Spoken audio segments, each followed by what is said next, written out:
वैद्य समीर मुकुंद परांजपे. आपण आज हा विषय आयुर्वेद विद्यार्थ्यांसाठी किंवा नव्याने प्रॅक्टिस सुरू करत असलेल्या विद्यार्थ्यांसाठी म्हणून आपण बोलतो आहोत. तेवढे अन्य लोकांनी ते ऐकलं नाही तरी हरकत नाही, पण आयुर्वेद विद्यार्थ्यांनी आणि नवीन प्रॅक्टिशनरनी हे समजून घेणं गरजेचं आहे, म्हणून मी हा व्हिडिओ करतोय. आपल्या चिकित्सेमध्ये प्रत्येक वेळेला काही भाग पाडणं आवश्यक असतं अवस्थेनुसार. ही सामावस्था आहे का निराम अवस्था आहे, हा दोष साम आहे, कफ साम आहे का कफ निराम आहे, वात साम आहे का निराम आहे, पित्ताचं सुद्धा साम आहे का निराम आहे, यानुसार चिकित्सा बदलत असते. खूप बारकावे लक्षात घेऊन आपल्याला चिकित्सा करावी लागते. आणि ही जर समजा बारकाव्याने अवस्था समजून घेतली आणि चिकित्सा केली तर कमीत कमी औषधामध्ये अधिक चांगला परिणाम आपल्याला मिळवता येतो आणि कॉस्ट ऑफ द ट्रीटमेंट ही सुद्धा रिड्यूस करता येते. तर आपण साधं उदाहरण पाहूया. आपण आपल्या चिकित्सेमध्ये एक पित्तासाठी समजा रुग्ण आला तर हा या ऍसिडिटी झालेला रुग्ण हा अम्लपित्ताचा आहे, साम पित्ताचा आहे की निराम पित्ताचा आहे हे समजून घेतलं तर चिकित्सा कशी बदलते बघा.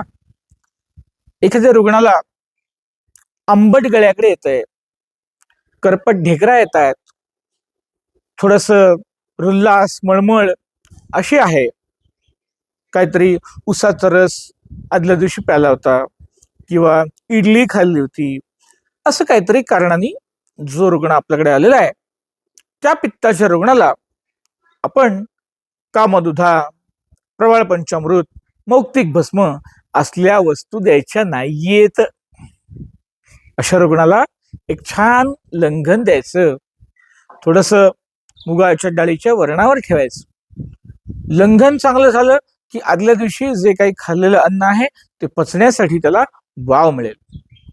मग त्याच्या अग्नीला दीप्त होण्यासाठी आणि त्या शिल्लक असलेल्या दोषांचं पाचन होण्यासाठी सूतशेखर रस अतिशय सुंदर वस्तू.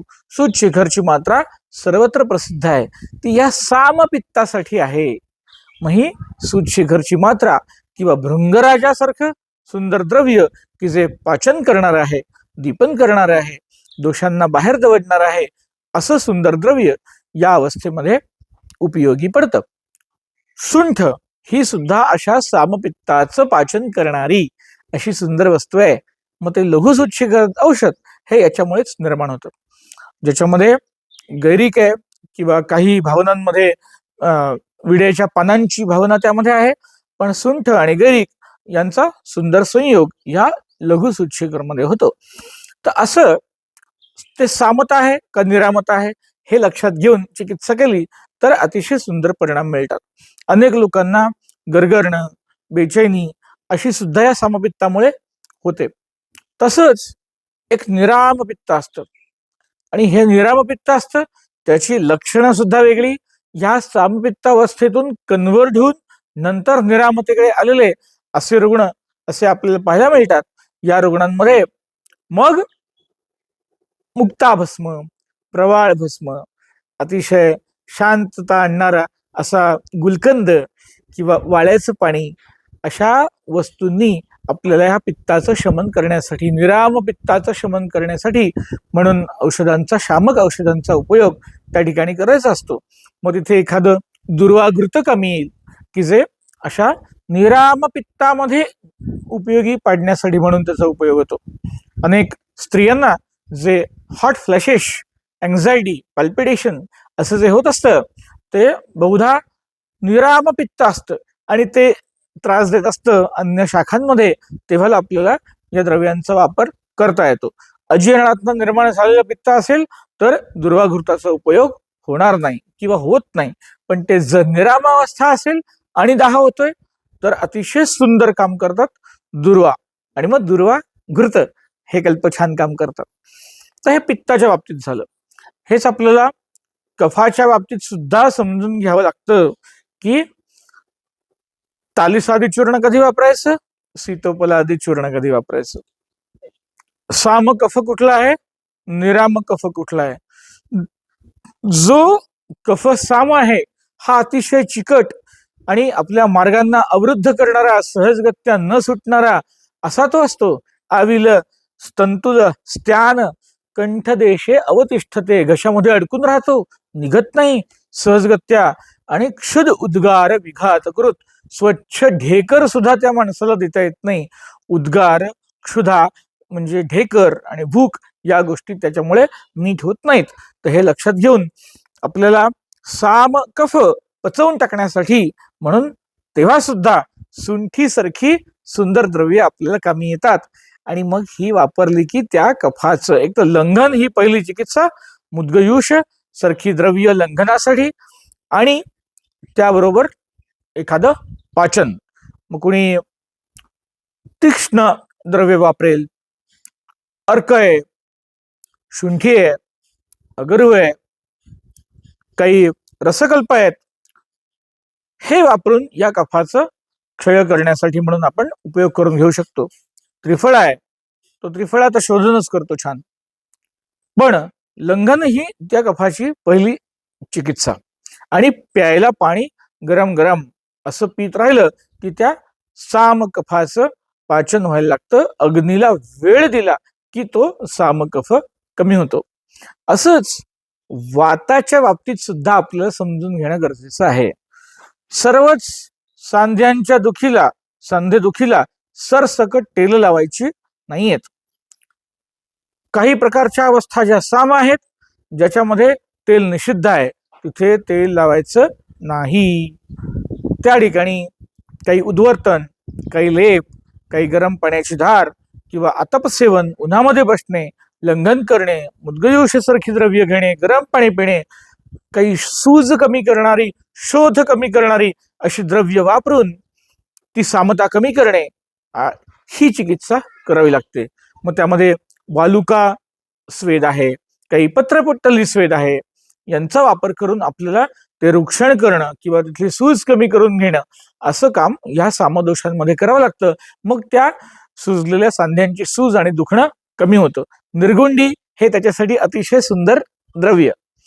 हेच जर समजा वयोमान वाढलेलं आहे, स्नायूंची, हाडांची झीज झालेली आहे, 70-75 वयाचा रुग्ण आहे आणि जरा अग्नी बरा आहे, फार अतिरिक्त आहार रुग्ण घेत नाहीये आणि झीज झालेल्या अवस्थेमध्ये, डिजनरेशन खूप झालेलं आहे, अशा अवस्थेमध्ये रुग्ण आपल्याकडे आलेला आहे, तर आपल्याला तेव्हा छान प्रकारे काही तेलांची जानुधारा किंवा जानुबस्ती किंवा अभ्यंतर सुद्धा काही पोषण देणारे असे कल्प, काही सिद्धघृत असे घेऊन किंवा तिक्तक्षीर सारखे बस्ती देऊन आपल्याला ह्या अस्थिधातूचं, सांध्यांचं पोषण करून वाताचं शमन करता येतं.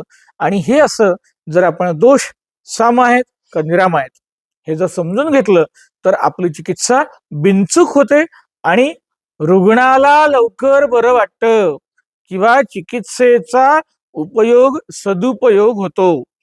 याच्यासाठी म्हणून आपल्याला साम आणि निराम हे खूप बारकाव्याने समजून घेणं आवश्यक असतं. माधव निदानामध्ये साम वातदोषाची लक्षणे, निराम वातदोषाची लक्षणे, साम पित्ताची, निराम पित्ताची, साम कफाची, निराम कफाची कोणती लक्षणं असतात हे खूप बारकाव्याने श्लोकबद्ध सांगितलेलं आहे. आणि किती सुंदर वर्णन आहे. आविल स्तंतुलस्त्यान कंठदेशे अवतिष्ठते, सामो बलासो दुर्गंधा क्षुद उद्गार विघात कृत, असा तो सामकफ आहे. हे जर आपल्याला लक्षणांमध्ये माहिती असलं तर आपल्याला सहजगत्या ती अवस्था कोणतीही ओळखता येते.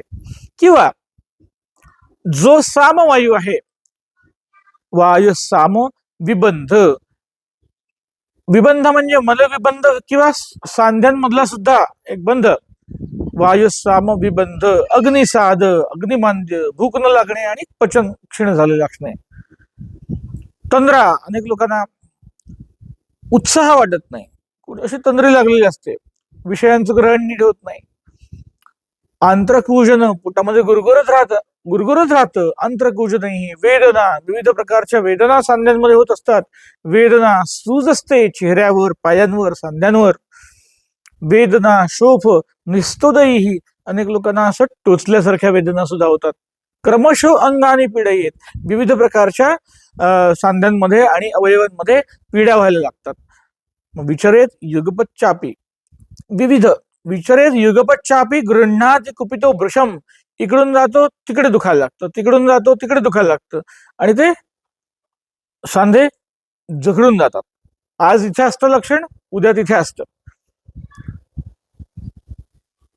या विविध ठिकाणी संचार करणाऱ्या या संचारी वेदना लक्षात घेऊन हा सामवायू आहे असं लक्षात घेऊन त्याची चिकित्सा बदलते. आणि मग सूर्य मेघोदये निशी, सूर्योदय होत असताना प्रातर्बली या समस्या, दुखणं, सूज हे वाढतात सामवात असताना. मेघोदये म्हणजे पावसाळा सुरू होत असताना ही लक्षणं वाढतात आणि रात्री ही लक्षणं वाढतात. तर हे जर आपल्याला समजलं की सामवाताची कोणती लक्षणं आहेत, तर आपण परफेक्ट सामवाताची चिकित्सा करू शकतो. त्या ठिकाणी आपण चुकूनही तेल लावणार नाही. आणि हे जेवढं पक्क आपल्या डोक्यामध्ये असेल तेवढं आपण रुग्णाला छान रिझल्ट देऊ शकू कमीत कमी वेळेत. धन्यवाद.